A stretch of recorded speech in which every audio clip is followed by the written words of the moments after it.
Hey everyone, and welcome to my new tutorial how to make this simple made to measure hexagon sweater or the cardigan if you want. I will put it on my cardigan in a second to show you how it looks, but you can decide later which one you want, because to make the sweater you first need to make the cardigan and then you can turn into a sweater. Also, both has a little bit customization options. You can decide what fit you want. You want fitted, relaxed, or like super oversized. Also, you will be able to extend the length for the sleeves, add the ribbing for the sleeves if you want, or if you want you can leave those sleeves very wide and flowing. You will be able to extend the length for the cardigan and for the sweater as well. So it's pretty customizable and it's really simple to do. So let me show you now how my cardigan looks and then you can decide which one you want to make. Before the cardigan, I forgot to show you how the back side of the sweater looks, but you can see now. And now let me show you the cardigan. And this is the cardigan version.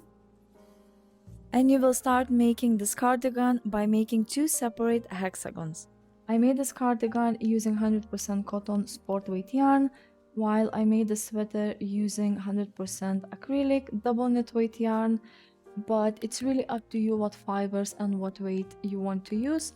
You can see the difference between sport weight and double knit weight yarn. I just don't recommend going up in the yarn weight than iron weight. It will be more bulkier than this. Of course, if you want like super bulky sweater, you can use even thicker weight of yarn. It's really up to you, but if you want like a simple look, just go for sport, double knit or iron weight yarn. But you choose any yarn, any fiber, any weight you feel comfortable to working with. Now that you saw the both versions, we can start crochet our hexagon cardigan or the sweater. For my cardigan that you saw at the beginning of this video, I used 100% cotton sport weight yarn for creating size S with 15 centimeters of positive ease. I will show you on the screen the estimate yarn amounts for each size, but please keep in mind that these are only estimates, the calculation based on sport weight 100% cotton yarn. So if you use different fiber or weight of yarn, your yardage will vary. And also you can use gradient yarn like this for like smooth transitions of the colors, or you can change colors as I did for this cardigan in the sample.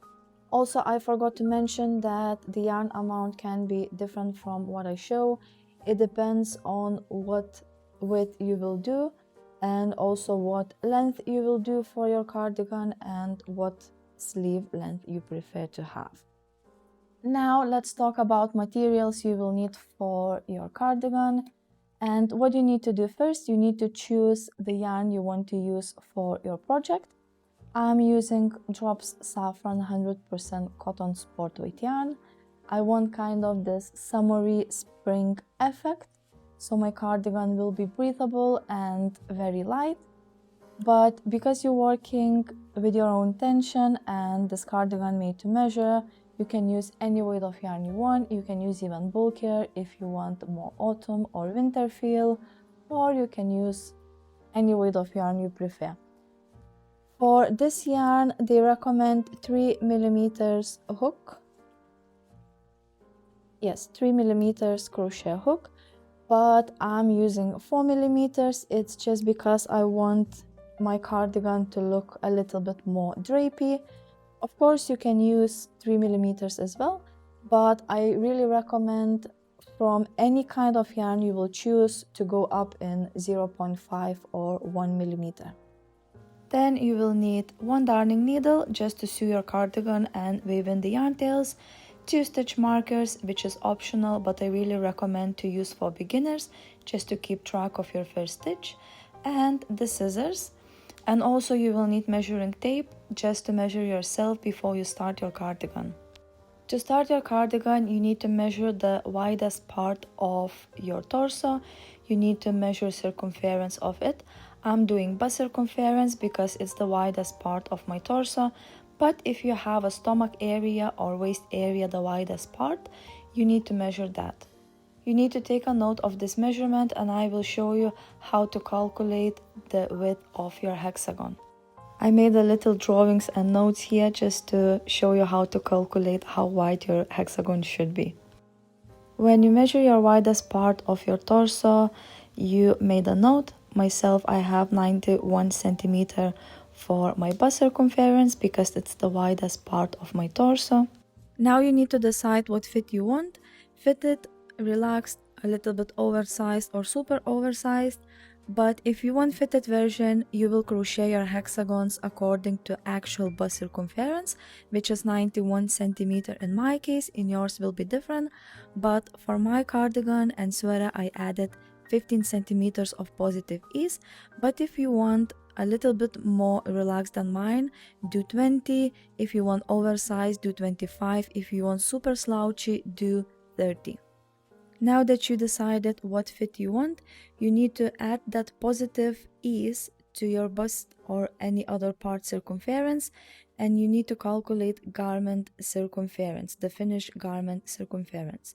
So I need 91 centimeter plus this positive ease, which is 15 centimeters in my case, and I have 106 centimeters. So this 106 centimeters is my finished garment circumference, what I'm gonna have when I finish my cardigan. You can take a measuring tape and wrap around yourself to see if you like the space. If not, you can add some more positive ease. Now you need to calculate the flat half measurement of your cardigan by dividing that final circumference by 2. This gives you the width of the garment when laid flat. So 106 centimeters divided by 2, I got 53 centimeters. And this is the flat half measurement of your sweater or cardigan. Because the garment is made from 2 hexagons that are joined later on, you need to calculate the required width of each hexagon. When you fold it correctly, I will show you how to do that later. And you will use this measurement to crochet each hexagon to the correct size. Now take your flat half measurement and divide it by 2. For example, I have 53 centimeters. I divided by 2 and I got 26.5 centimeters. This means that I will crochet my one hexagon until I reach this width, which is 26.5 centimeters, and yours will be different. I will show you how to measure your hexagon as we go. It will be more clear this way, but first you need to work it out all this measurement so you can start crochet your hexagon. For my cardigan, I'm doing 2 rows in one color, then I'm switching yarn and making 2 rows in another color, and then again, and go on. But if you're doing just in one color, you will follow exactly the same pattern, and I will show you how to change colors for different color yarn and how to continue rows if you're using just one color. Now to start crochet your first side of the hexagon, you need to make a magic ring, and you have 2 ways to do it. You can make adjustable magic ring, or you can just chain 5 and join that chain 5 with the first chain. I will show you how. So it's really up to you. Some people don't like adjustable magic rings because they scare it will unravel later on, so you can just make another way. But I will show you now both ways so you can choose which one you prefer. So first, adjustable magic ring, you need to leave a longer yarn tail first. You need to place your yarn on 2 fingers. This is your working yarn. You wrap this yarn around to make an X. Place this yarn above the first strand. You insert your hook under this first yarn strand. Grab the second, and you just chain 1. And now you have this adjustable magic ring. So if you want, you can make that, and then we will start crochet our first round. Or you can, as I mentioned before, you can make a slip knot. So usually what I'm doing, I'm leaving a longer yarn tail, wrapping my yarn around my finger like this to make an X. This is the working yarn.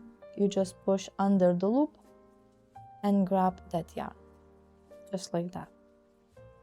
And from here you can chain 5 to make your magic circle in another way. And this chain 5 you join with the very first chain and make a slip knot. So now you need to push those chains on the side and you will have this little space here where you need to crochet. So as before, you chain 1 for the adjustable magic ring, and we're gonna do exactly the same here. So the track is exactly the same. And now for the first round, you need to chain 1 extra, and this chain 2 will count as your first double crochet. I will insert the stitch marker into the second chain, so I will know where to join my round after, because sometimes if you make too tight, it can be difficult to find this chain. And now you need to make 2 more double crochet into that circle.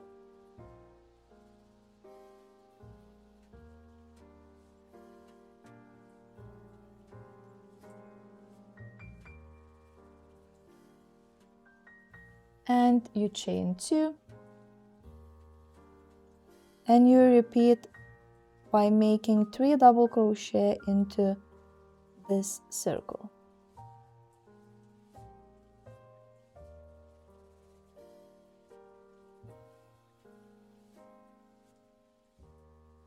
Now you chain 2 again, and you repeat 3 double crochet into the circle, and you will continue this chain 2 and 3 double crochet until the end, until you have 6 pairs of 3 double crochet with chain 2 in between. I'll finish this round off camera and I'll meet you at the very end. Now at the very end, do not forget chain 2, because we have everywhere chain 2 and we don't have between our first and last double crochet.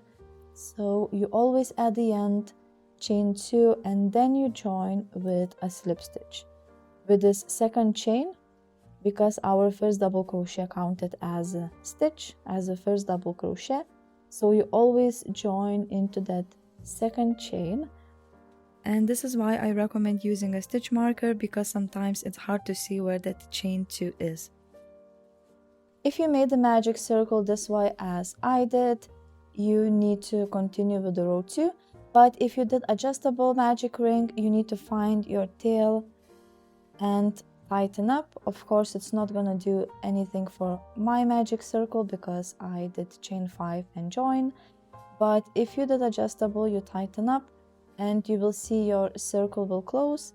So this way you will secure your stitches and you can continue then to the round 2. And for the round 2, I'm gonna use exactly the same color because I'm changing colors every 2 rows. But if you're using just one color or the gradient and not changing the colors, you will start your every next round exactly the same way as I'm gonna do here. And later on, when I switch colors, I will show for those who want to change colors. So now, because we're working with the same yarn, you need to make 3 slip stitches.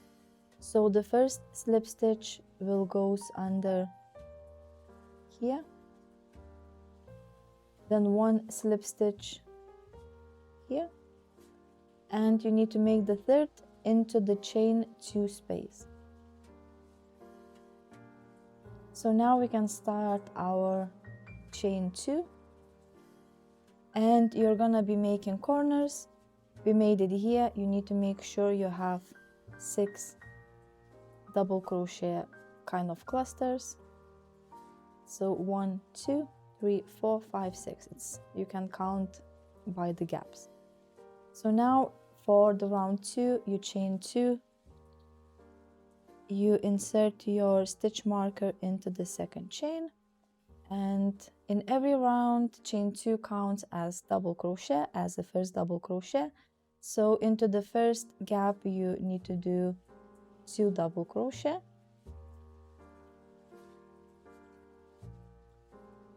and you have in total 3 now.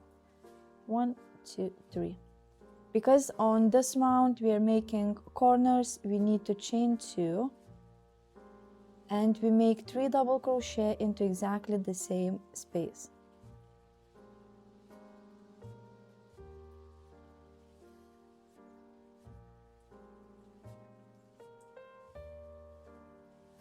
Just like this. So you have your first corner. Now every gap will be a corner, so you will do exactly the same way, but between every corner you need to chain 1, and then you continue by 3 double crochet into the same space,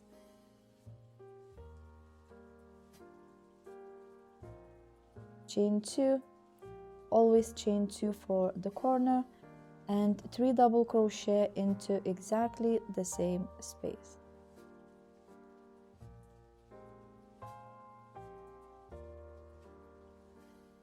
Now again we have in between the corners, so we chain 1, and you repeat 3 double crochet plus chain 2 plus 3 double crochet into exactly the same space.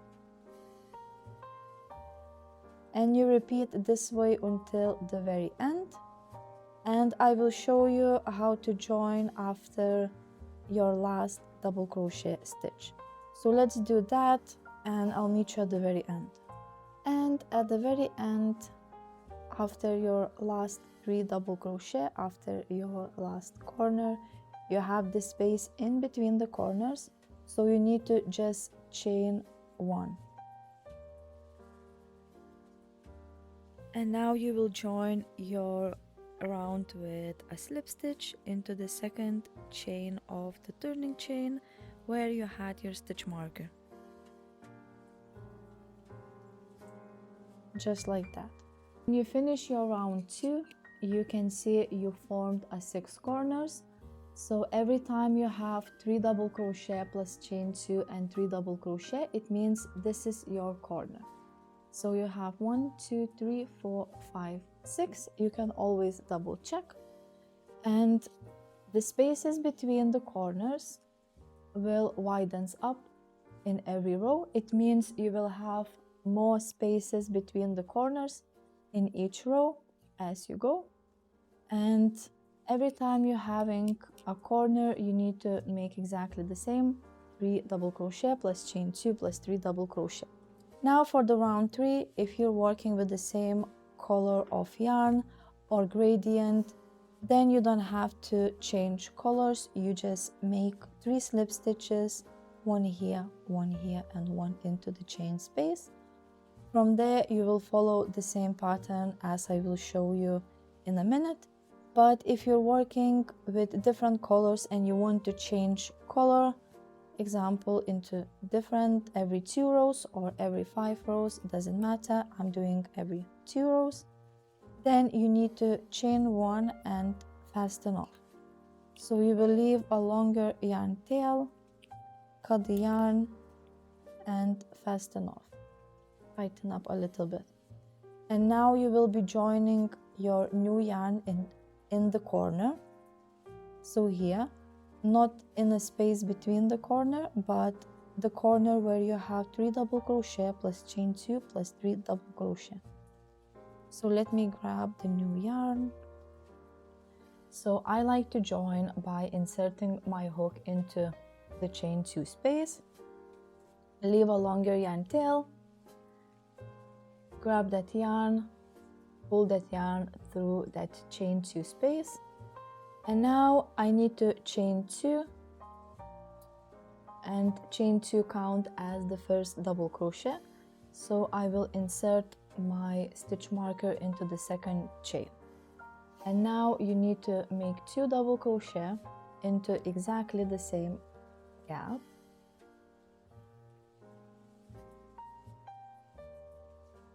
And because you have a corner here, you need to make the same corner for the next row. So you will be chaining 2 and repeat 3 double crochet into exactly the same space. When you're starting the next round, you always need to join into that corner space, and you will start crocheting the corner immediately after joining a new color or when continuing with the same color of yarn. Now you have a space in between the corners. You chain 1 and make 3 double crochet into this space between corners.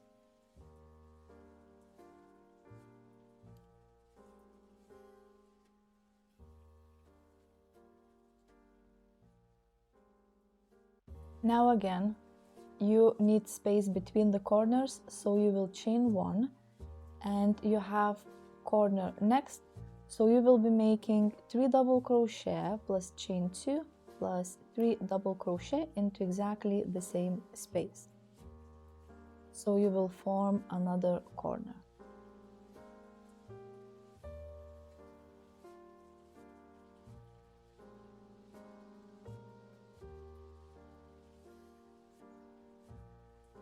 And now you can see before we had just one gap in between the corners.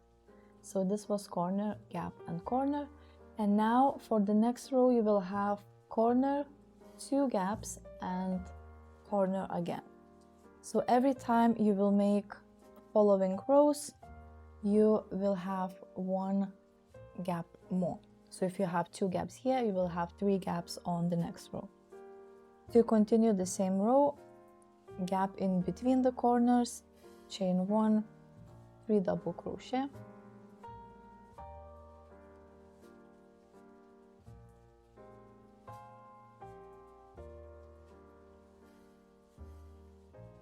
chain 1 because it's not the corner, it's the gap between the corners, and you have a corner here, so 3 double crochet plus chain 2 plus 3 double crochet into the same corner space.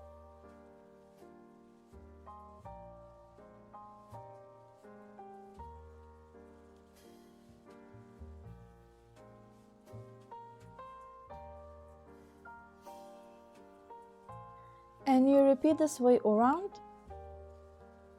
You're making 3 double crochet in a space between the corners, and then 3 double crochet plus chain 2 plus 3 double crochet in each corner.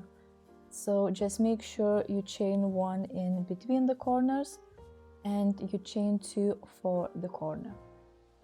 Let's do this round and I'll meet you at the very end when we need to join our round with a slip stitch. Now I'm at the very end of the round. I will remove my stitch marker and will join my round with this second chain, like this.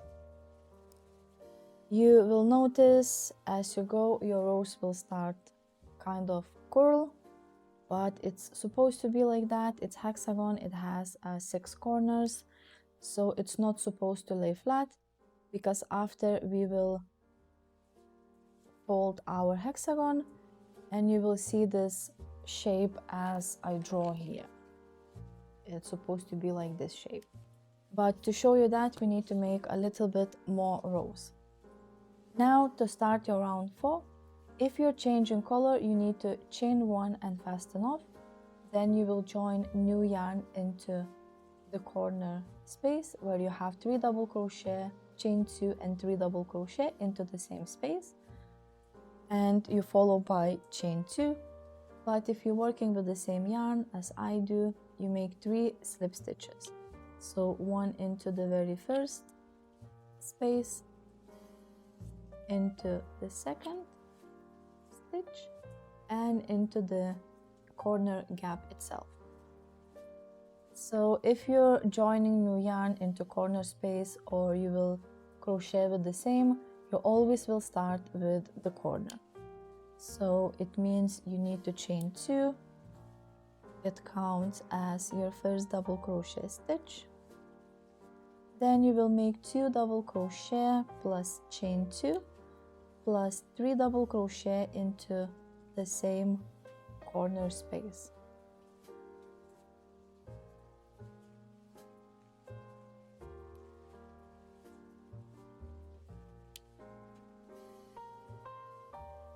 Now I have a gap between the corners, so I will chain 1 and I will make 3 double crochet into the same space.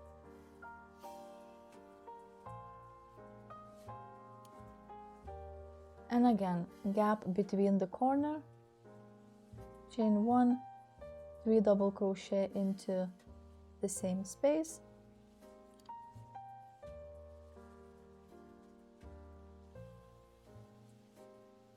And between the corner, chain 1 again.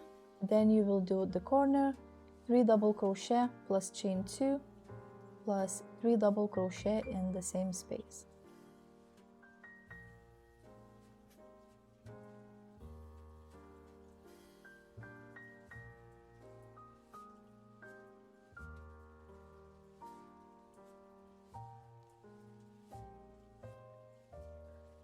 Now you can see we have 3 spaces between our corners. Here we had 1, we had 2, and now we will have 3. So after the corner you need to chain 1 and you will continue with 3 double crochets in each space with chain 1 in between. Then you chain 1, continue with the corner, 3 double crochet plus chain 2 plus 3 double crochet, and you repeat like this all the way around, and I meet you at the very end. Now I'm at the very end of this round. The only thing I need to do, chain 1 and join my round with a slip stitch.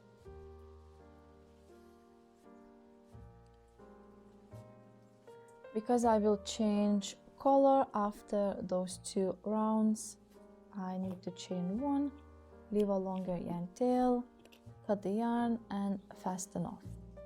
From this point you can see your corners more clearly, so it always should have 6 corners. If you are a little bit scared, you can always place a stitch marker in each corner so you won't miss any corner to crochet into it. And this is really all the magic how you need to do your hexagon. Now for the round 5, because I made 2 rounds in one color, I need to change color again. And if you do that too, you need to join your yarn into the corner space as for every row. If you continue working with the same color, just continue with those 3 slip stitches. If you change color or not, you end up at the corner space, so you need to chain 2 and insert your stitch marker into the second chain. And this chain 2 counts as your first double crochet, so you need to make 2 double crochet plus chain 2 plus 3 double crochet into exactly the same first corner space. And now you will repeat exactly the same process as for the previous round. When you have the gaps in between the corners, you need to make 3 double crochet in each gap with the chain 1 space in between. And in every corner you're making 3 double crochet plus chain 2 plus 3 double crochet, and you continue like this around.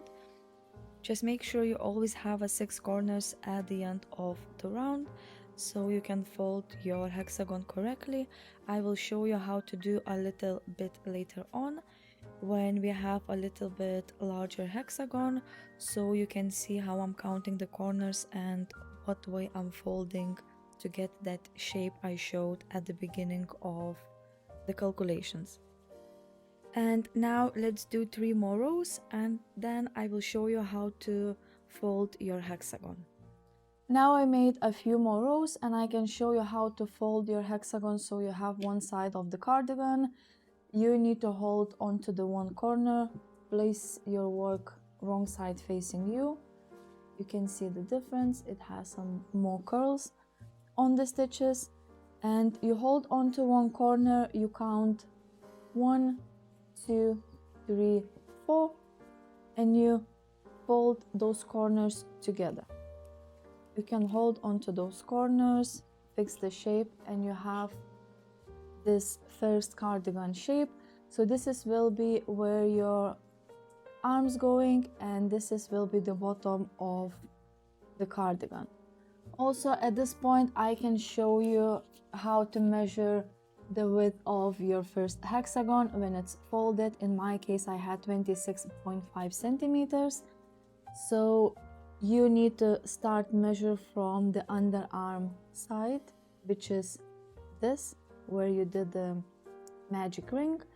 You start measuring from here until this edge, and now I have 8 centimeters, so I need to crochet rows until I reach 26.5 centimeters for the first hexagon when it's folded this way.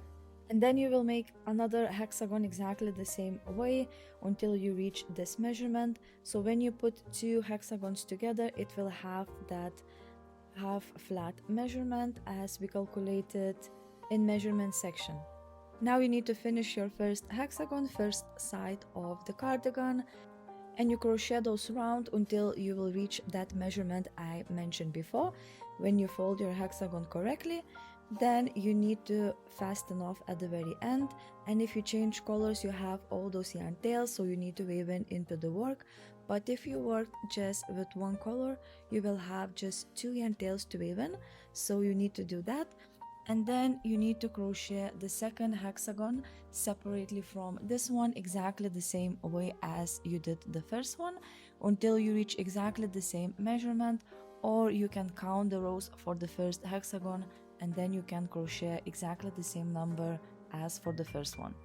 Now when you finish both hexagons, you weaved in all those yarn tails, you need to grab the one hexagon, doesn't matter which one, and you need to spread on the flat surface like this. You need to place your hexagon wrong side facing you. You can see the wrong side from the stitches, it has a little bit more curls, and the other side, which is a good side, has the stitches looking more neatly than on the wrong side. Now you need to fold your hexagon, so you need to hold on onto the one corner and start counting from here. So that was first, second, third corner and the fourth corner. You place them both together, hold onto those another corners and just fold like that. So you have a one side of the cardigan now. You can always double check if you have correct measurement here. So I have 26.5 centimeters. It's exactly the same as I calculated before at the calculation section. And now you need to take the second hexagon and fold it exactly the same way as this one. Now when you have both sides of your cardigan in front of you, you can fold this front side like this, and you will be sewing the back side of hexagons from the very bottom until the top using whip stitch method or any other method if you prefer. Now you can turn your cardigan like this, and you can fold the sides a little bit so it takes less space on your table. And now you will be sewing the back side of the cardigan from the very bottom to the very top where your neck will be. You need to align those edges like this, and you will be sewing on the wrong side of the cardigan. To start sewing your cardigan, I really recommend using exactly the same color yarn for sewing as you did for the last row, and you need to cut the length of the strand that is 1.5 times longer than the length you want to sew. Then you grab your needle and thread the yarn through the needle, and you will start sewing from the very corner of your hexagon. You need to align the bottom of your corner where you have that chain 2 space on both sides, and you will start sewing by inserting the needle into the second chain into that corner, and you will be sewing through the front loops of the stitch. So if you look into the good side, you have the front loop here and the back loop here. So when you turn to the wrong side, you have exactly the same, that front loop right here. Now you grab another corner and you have the good side from here, so you will insert into that corner into the front stitch only, and you will insert the needle into the very first chain front loop because you're looking from the good side of your hexagon. Then you will push your needle through, leave a longer yarn tail, And now you repeat one more time through exactly the same stitches, just to secure your corner so your yarn not going to slide and your corner will be secure. Now you need to insert your needle into the next stitch front loop of one hexagon and into the front loop of another hexagon, push the needle through, and this way you will create stitches that loops over the edge, and you just repeat all the way along this seam. You need to insert your needle always into the next stitch of one hexagon and the next stitch of another hexagon. If you look from this point of view, you can think that you're inserting your needle into the back loop of the first hexagon, but because it's the wrong side of the hexagon, and when you turn you actually have the front loop, and for the second hexagon it's kind of facing wrong side, but you're seaming from the point of the good side. So don't get confused, just think that you're using those inner loops of the stitch. And when you're sewing, you need to try to align your stitches. It means if you starting your whip stitch into the middle of double crochet, you need to insert your needle into the middle double crochet on another side. And when I said about those middle loops, just like this, you insert into this middle and this middle. After a few stitches, you can see how the good side of the seam looks. Of course, if you have any other method, you can use that. But now you need to finish seaming both sides of the hexagons. Now at the very end, you need to stitch the corner. You need to stitch those chain 2 where you have for the corner. So just insert your needle into that first chain on the corner, into the second, and push the needle through, and then you repeat for another chain. And if you have a little bit more stitches left on one side of the hexagon, don't worry, you can go through the same stitch a few more times so your edge kind of evens out. It means if you have 2 stitches left on one side and 1 stitch left on another side, you go 2 times through the first stitch. It means you're picking up 2 stitches on one side and you're seaming into the one on another. Now the only thing you need to do, weave in those yarn tails that left from the seam, and we can move on to the next section. Now you're both panels facing good side to you, and you need to place your cardigan wrong side facing you. So you take your cardigan and place in front of you good side facing you. And this is your back seam and 2 hexagons that are connected already. And now you need to fold both hexagons, so the wrong side facing you. Now you will need to find your first corner, which is on the top of the seam. This is your first corner. And you count first, second, third, and fourth. So you take that fourth and third corners and just fold to align with those 2 corners.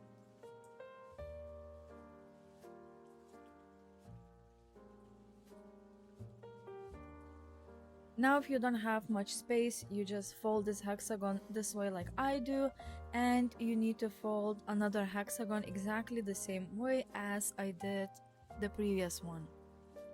And you will start from this corner. This is your first one, the second, third, and fourth. So you grab fourth and third corners and just fold on top of these 2 corners, and you have your second hexagon folded. Now you have your cardigan that is wrong side facing you, and you will be seaming the shoulder line and part of the sleeves. Now you need to grab your measuring tape and you need to measure the space you want to have for your neck opening.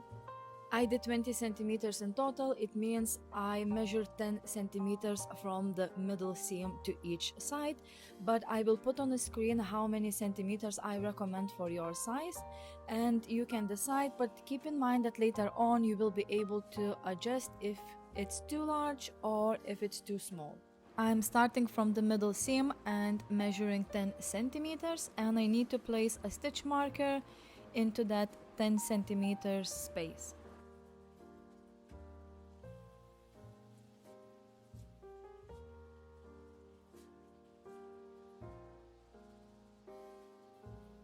Now you need to do exactly the same with another side. You're starting from the middle seam and you measure 10 centimeters and then just place a stitch marker into that stitch where it meets 10 centimeters.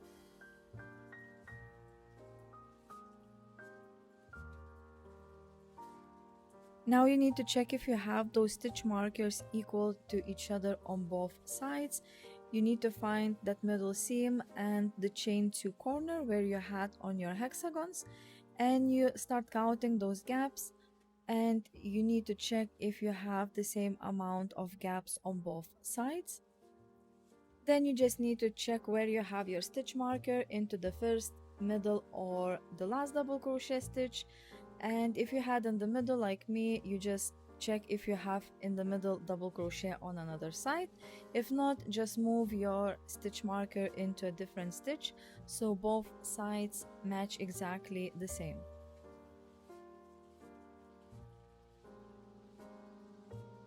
Now you need to attach the front panel of the hexagon to the stitch marker, and you need to count how many gaps you have before stitch marker on one side and count exactly the same amount on the front side of the hexagon.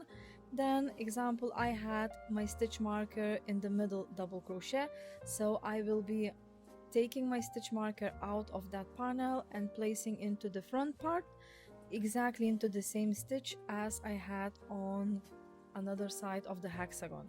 Now you need to do exactly the same for another side.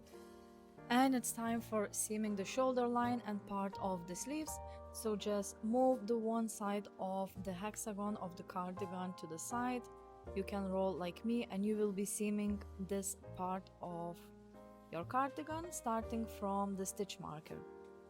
Now you will use exactly the same technique as for sewing hexagons together before, which is a whip stitch, and with the same color of yarn as your last row of the hexagon. And you need to start from the stitch with the stitch marker. You need to leave a longer yarn tail just in case you need to tighten up or loosen up after. So you just continue those whip stitches until the very end, until you reach the end of the edge. Now when you finish the one side of the cardigan, you left a longer yarn tail, you will be able to put it on and decide later if you want a little bit more space or less for your neck opening. And now for the second side, you need to start sewing from this corner until the stitch marker. Now I've done another side and I already weaved in the yarn tails because I know the neck opening is good for me, but you should have your yarn tails on both sides so you can adjust later on. And now you need to turn your work so the good side facing you. Now you need to try it on your cardigan and to see if you have enough space here. Sometimes you can have too much space or too little space. It really depends from person to person, but you left the longer yarn tails here, so if you need more space you need to unravel a few stitches. If you want less space you need to add a few more whip stitches. While you have your cardigan on, you can check the length of your sleeves. This is what I have just after 2 hexagons joined together, but you can decide if you like this length or not. You will be able to extend and I will show you how. Also, if you would like, you can add a little cuffs later on, or you can leave those sleeves flowing like this. Before adding the length to the sleeve, you need to take that seam you had for your shoulder and part of the sleeve and you need to stretch gently, just a little bit, so your stitch, that whip stitch, going to even out a little bit. You will be joining new yarn to extend your sleeve length into underarm edge. You will be joining your new yarn into the chain 2 space and you will crochet in rounds without turning. So you can grab any color of yarn you want and join into that chain 2 space. If you're working with one color, you still need to do that. So you join your yarn into that space and you need to chain 2. Chain 2 count as the first double crochet stitch, the same way as before. And you need to place a stitch marker into that chain 2, of course if you are using one.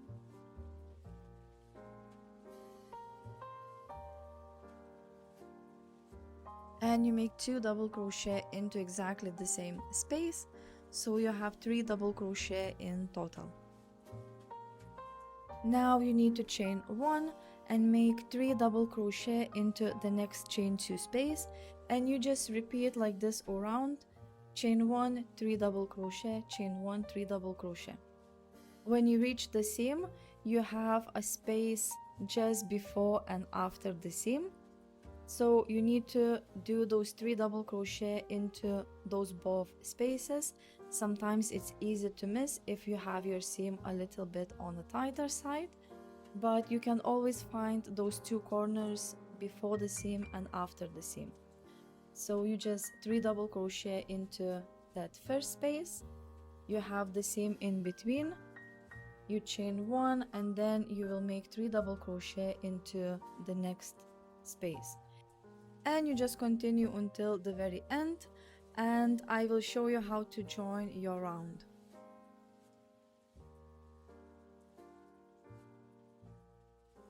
Now at the very end you need to chain 1 and then join your round with a slip stitch, the chain 1 with the second chain of the turning chain. You changing colors exactly the same way as before for your hexagon, but because I'm making with the same color, I will do 3 slip stitches, 2 into the stitches and the third into the chain 2 space, and then I will chain 2, insert my stitch marker into that second chain, and I will continue with 2 double crochet into the same space, chain 1, 3 double crochet, and I will do this all the way around. I will do this round off camera and I will show you how to join the color if you want to switch color for the next round. Now at the very end, if you still continue with the same color, you just make 3 slip stitches and the last slip stitch into here, then you chain 2 and continue exactly the same around until you have the length you want for your sleeve.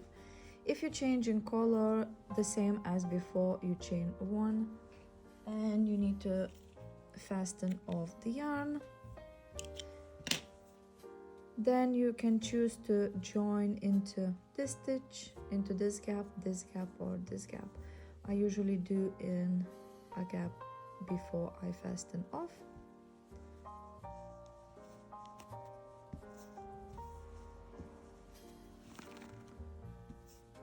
And I will join the new yarn.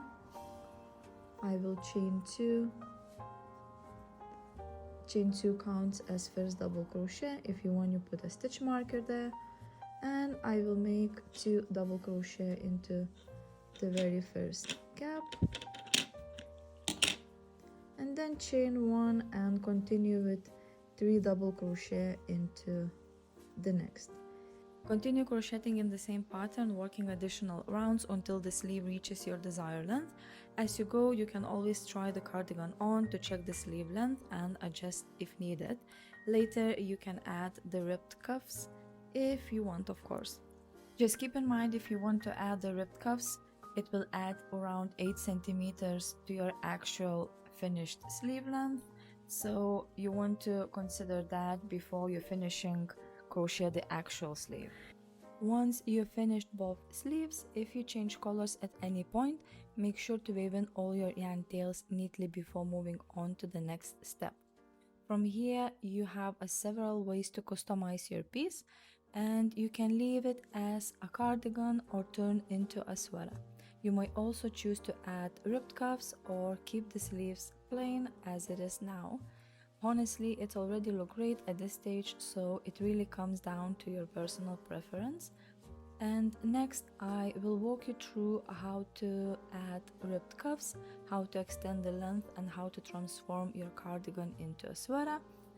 And if you only need a certain section, feel free to skip ahead.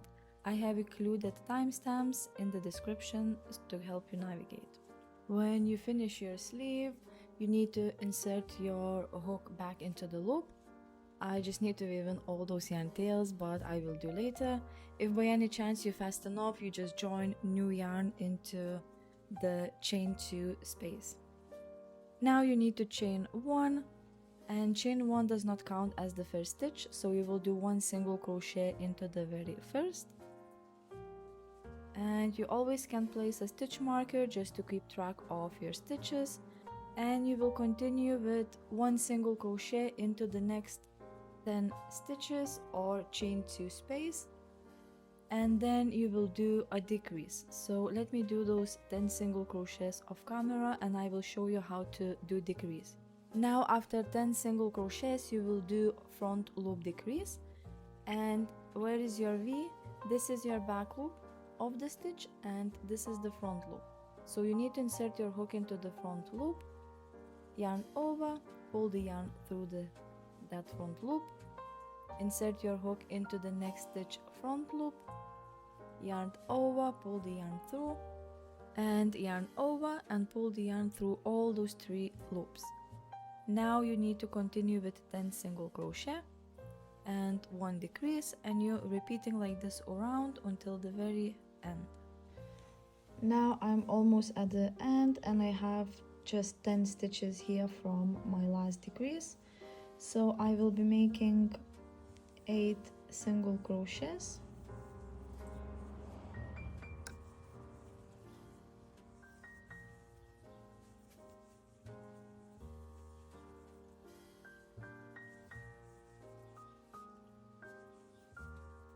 and I will decrease those last 2, and I also have this gap where my chain 1 is, so I just decrease those 2. Even if you have like 6 stitches left or 5 stitches left after your decrease before ending the row, you always make 1 decrease at the very end. And now you just join your work with single crochet stitch by making a slip stitch. Now you need to chain 1, make single crochet into the same space, and now you're gonna do 1 decrease, 1 single crochet all the way around. So you made your first single crochet, you insert your hook into the next front loop, pull the yarn through, next front loop, pull the yarn through, you have 3 loops on the hook, yarn over and pull the yarn through all those 3 loops. So next will be simple single crochet and then decrease again, single crochet and decrease. So you repeat this all the way around, and then we're gonna start making our ribbing. Now I'm at the very end of the row and you can see your sleeve going this way, so I feel it still has a lot of width, so I will be doing 1 more row exactly the same as I did the previous one. I will chain 1 single crochet into the very first stitch, and then I will decrease the next 2, and I will repeat around with 1 single crochet and decrease all the way around, and then we can start making a ribbing.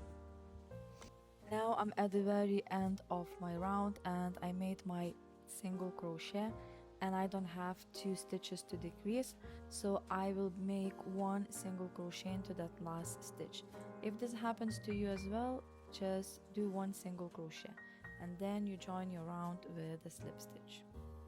If you want to change color for your cuffs, you need to fasten off the yarn and join into the stitch not far from where you fasten off.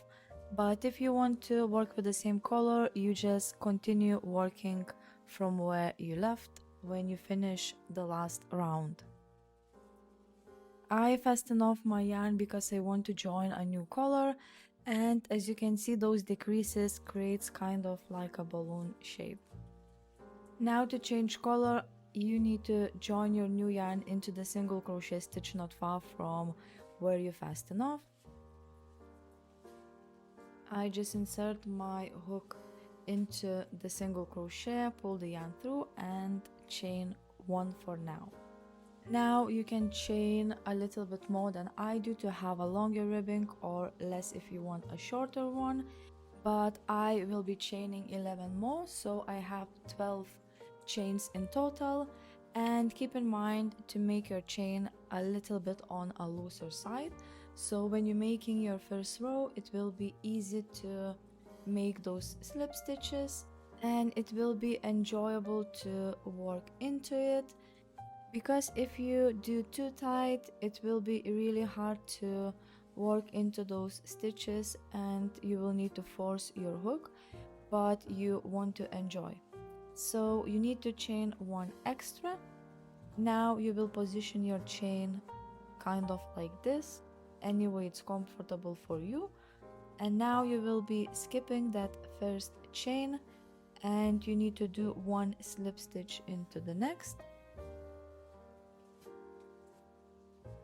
At this point I really recommend using a stitch marker into the very first slip stitch, because sometimes that very first slip stitch is tucked inside the row and it's pretty hard to see.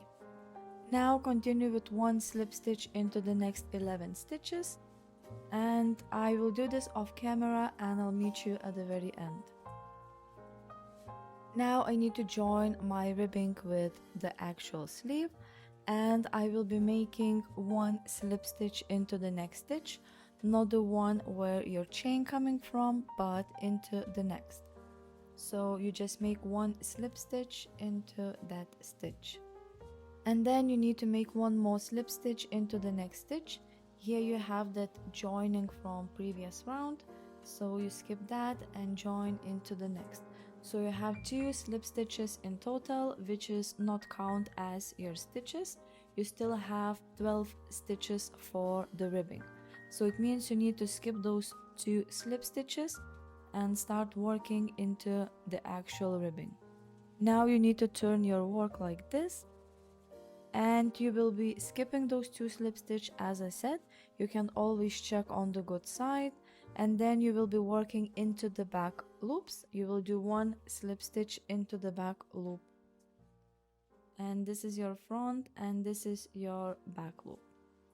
So you need to make one slip stitch into the next 11 stitches, and the 12th stitch will go under the both loops.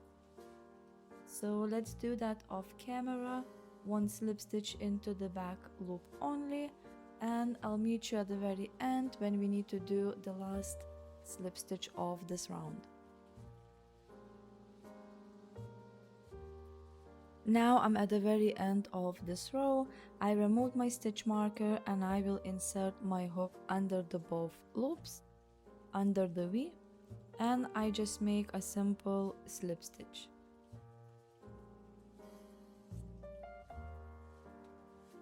For the row 3 you need to chain 1, turn your work, and you will be making one slip stitch under the both loops, the very first slip stitch of every round. When you're gonna go from this side, you're gonna do under the both loops.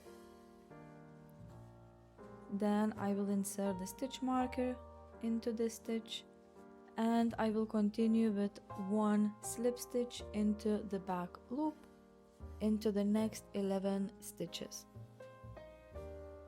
I will do that off camera and I'll meet you at the end.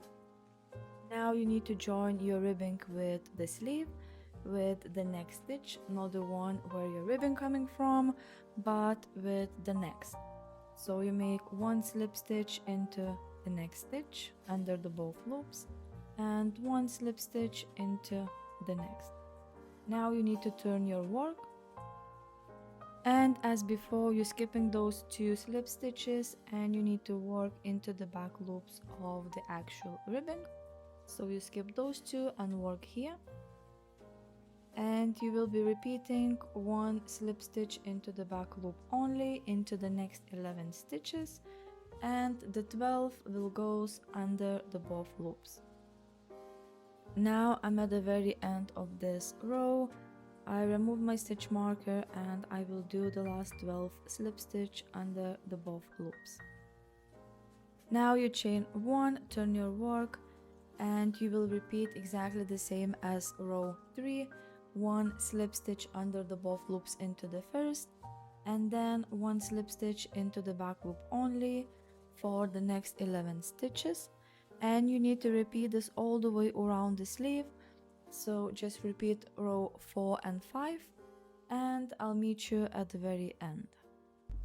Now at the very end you might finish differently than I, but I finish my ribbing and I need to join with 1 slip stitch into the next 2 stitches, and I have 2 stitches left here, so I will join my ribbing, then I will continue 2 rows and I will join my ribbing into the very first where the chain from the beginning coming from, and then I will make 1 more row to finish at the top. You might end up with 1 stitch left, and you then need to do 1 slip stitch here and 1 slip stitch here, and then continue just with the 1 row to finish at the very top. So the most important part always to finish by joining into the chain space where is the beginning, and then you will finish at the very top. So let's do that, and I'll meet you at the very end to show you how to sew your ribbing together. And here I finished just 2 rows. Now I will insert my hook into this very first space where the chain for the ribbon coming from. I will make slip stitch and we'll do just 1 more row, and I will do that off camera and I'll meet you at the very end. So now at the very end, if you want to use the same method as me, you chain 1 and fasten off. Then you grab your tapestry needle and you will be doing exactly the same whip stitch as for joining your jumper together. So you position your work like this. You need to insert your needle into the front loop. The front loop, the same one when you did decreases, and then into another edge where the chain is, and you just push the yarn through. Repeat 1 more time through exactly the same space just to secure the edge. And now you will continue across the row, so into the front loop of the next stitch and into the chain.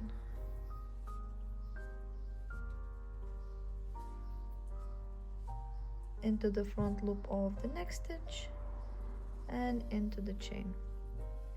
And now you repeat this until the end. At the very end you just secure the yarn through the last stitch 2 times, the same way as we did at the beginning, and you just need to weave in the yarn tail into the wrong side of the work. At the very end you just push the needle to another side and you just need to weave in this yarn tail into the wrong side of your work. And this is how your sleeve looks. So it's very wide here, snatch at the end, and then the tight ribbing. This is how the seam looks. I might did the foundation chain too loose, but it's alright. Now you need to repeat exactly the same for another sleeve with all those decreases first, and then you will repeat exactly the same ribbing.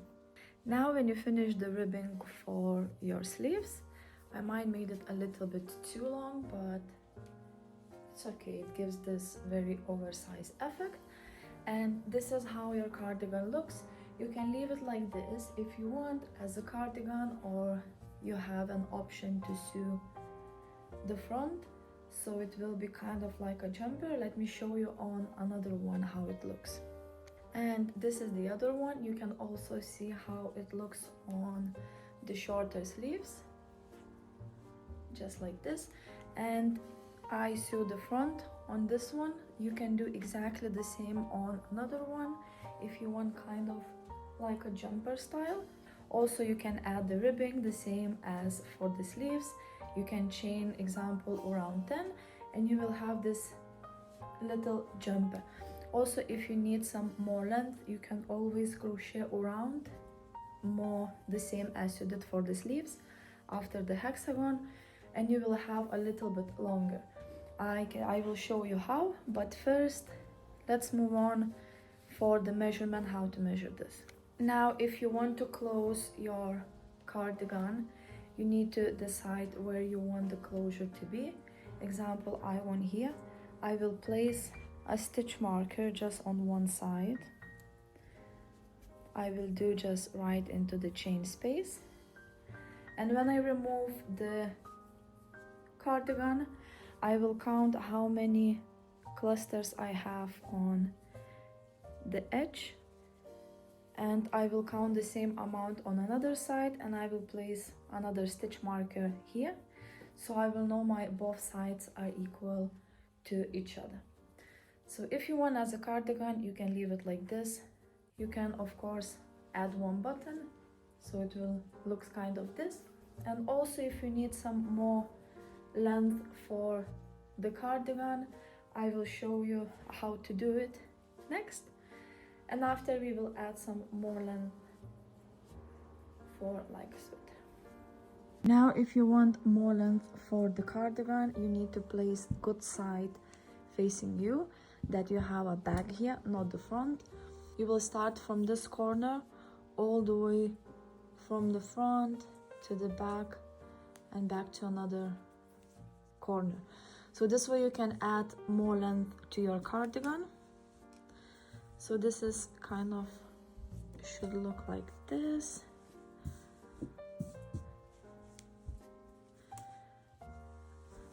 Like this. So this is your arm, this is your front where it falls into the front, and this is all the way back to another edge. So you will start from this corner. To start adding your length, you can turn your work as you go for every row, but then your stitches will be kind of mixed, right side and wrong side facing you, or you can fasten off at the very end and then start again from this corner. But to start, you need to insert your hook into the corner, chain 2 space, join the new yarn.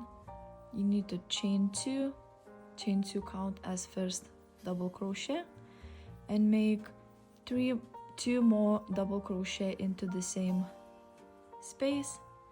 Then you chain 1 and make 3 double crochet into the next space. Now continue exactly the same way, but chain 1 and 3 double crochet into the next space until the very end of this edge. Let's do this off camera, and I'll meet you at the very end of this row. Now at the very end, you just chain 1 and make 3 double crochet into that last chain 2 space where you have on the corner.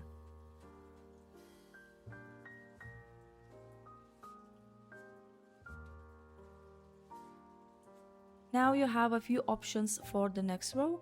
You can fasten off the yarn and start from another side, so your stitches will face the right side throughout the project, but you will have a more yarn tails to weave in.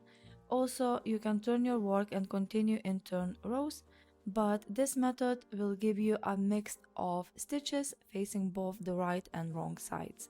First, I will demonstrate working in turn rows, and then I will show you the other way. Personally, I prefer having all my stitches facing the right side, so I tend to use the method where you fasten off at the end of every row. To crochet in turned rows, you need to chain 2. I already have chain 1, so I will chain 1 more. Chain 2, turn your work. Now your work will facing wrong side to you, and you start your row with 3 double crochet into the first chain space, and then you chain 1, 3 double crochet into the next chain space, chain 1, and you continue this way until the very end. Now I'm at the end of row 2. You don't have any chain space to crochet into it at the end, so you need to chain 1 and make 1 double crochet into the turning chain from the previous row.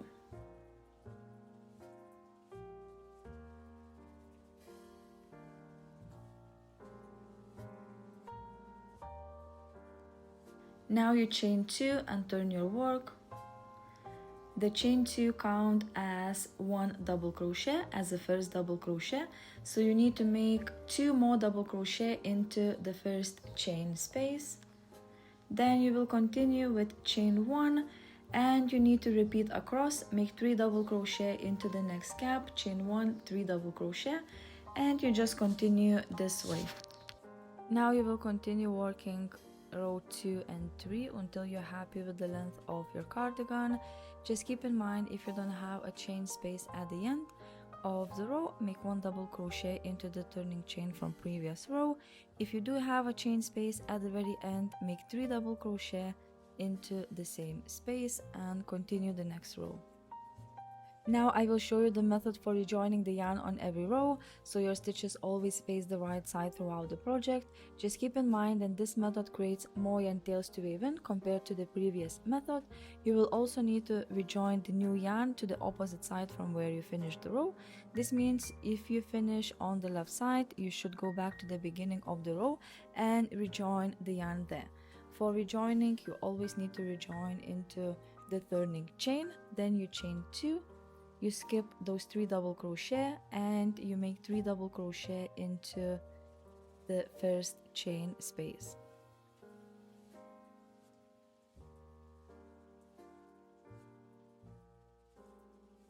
Now you need to chain 1 and make 3 double crochet into the next chain space, and you just repeat this until the very end.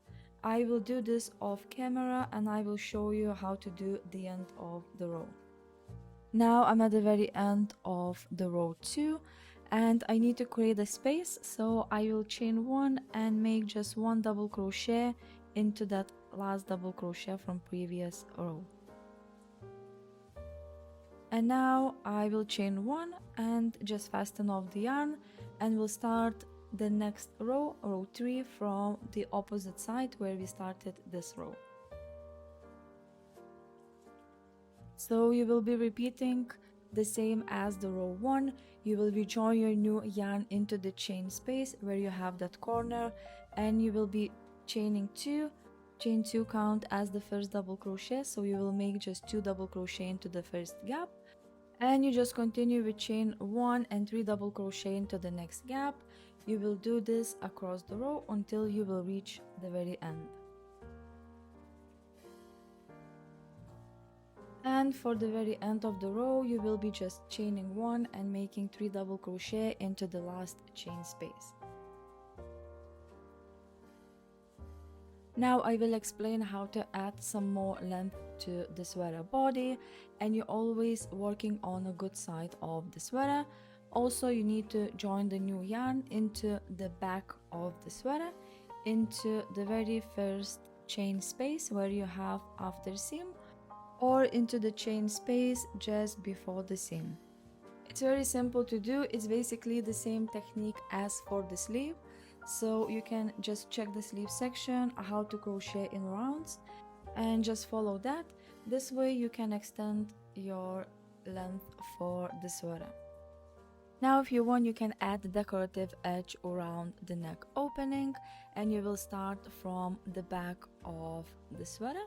From here, keep in mind that you need to crochet on the good side of the sweater. Position your sweater so the back of it faces you, and you can join your new yarn into the chain space before or after the seam. You need to join that new yarn and chain 1. Now you need to make 1 single crochet into exactly the same space, and you continue with 1 single crochet in every stitch and chain space. You continue making those single crochets until you reach the very first corner, and I will show you what to do then. Now when you reach this corner space and you finish your one single crochet into the last stitch, you have this corner and you need to do 2 single crochet into that chain 2 space. And you just continue with 1 single crochet until the very end of this edge, and then I will show you how to go to another side. And now I finish my first edge, I finish into the chain space. I'm not gonna do any stitches into the seam itself, but I'm gonna go straight to the chain space on another side and I will make 1 single crochet. So from now you need to make 1 single crochet into every stitch and chain space until you reach the very first corner, and you will make 2 single crochets into that corner, the same as you did for another side, and then you just continue with 1 single crochet until you reach the very end.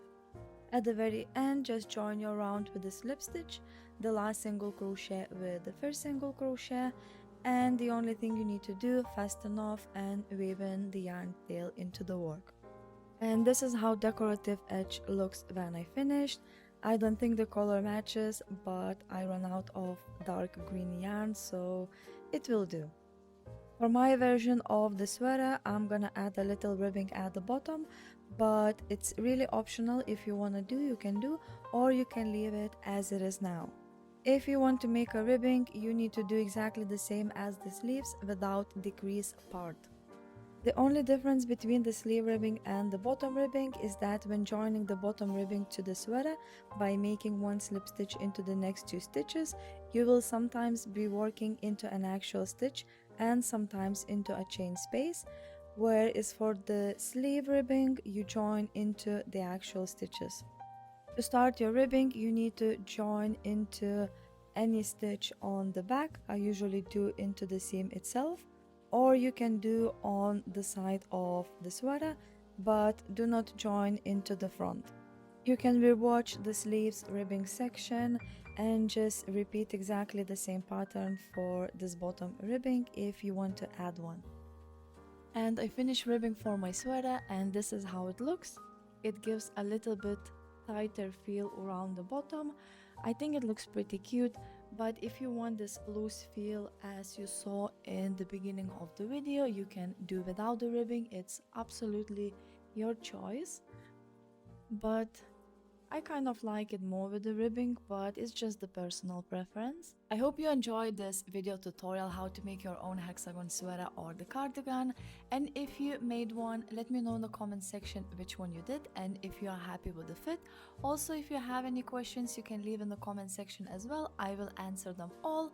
And for now, thank you for watching, and I hope I see you in my next video tutorial.